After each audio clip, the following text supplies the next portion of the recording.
Hi, I'm Dennis McCarthy, an investment banker.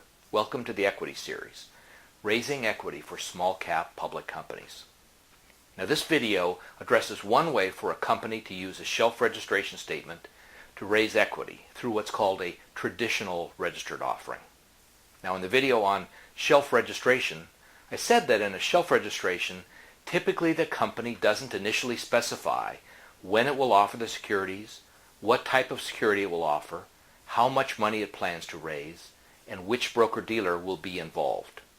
So when a company is ready to sell securities in a traditional registered offering, the company will go ahead and specify those 4 items in a supplemental filing with the SEC, which makes it publicly available information.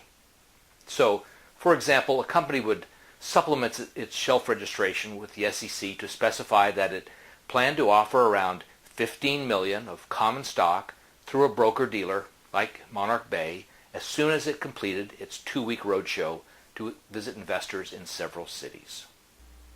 Now, the major benefit of a traditional registered offering is that with those details now visible to the public, the offering company can market its offering to potential investors very publicly and widely. Now, to introduce its story to new investors, companies typically travel to major money center cities to visit potential investors in what's known as a deal roadshow, or may hold a big virtual roadshow conference call. Now, an offering is a great means to attract new investors because an offering presents an opportunity for a new investor to obtain a sizable block of securities which may not be readily available in the normal trading market, at least not without moving the price. Also, salesmen at the broker-dealer involved in the offering can get a commission which is much larger than the commission from normal trading of public shares. So the salesmen are motivated to learn the company story and sell some shares.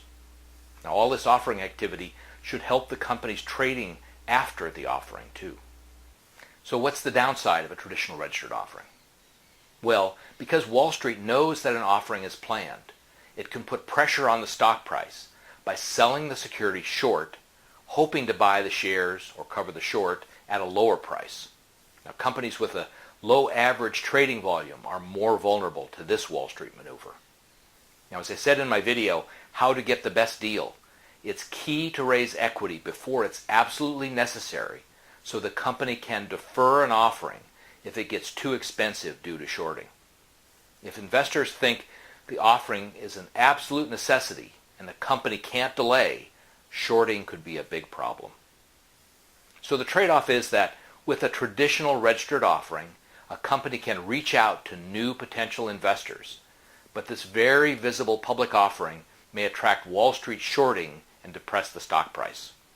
Now, I don't want to say that a traditional offering will always result in a drop in stock price, because I've been involved in deals in which the stock price rose during the offering because new investors learned the company's story and bought shares ahead of the offering in normal trading. Now, in other videos, I'll describe mechanisms for registered offerings which don't make it easy to short, such as an overnight offering. Now, please contact me to help your company to raise equity or to complete other capital market transactions. Thank you.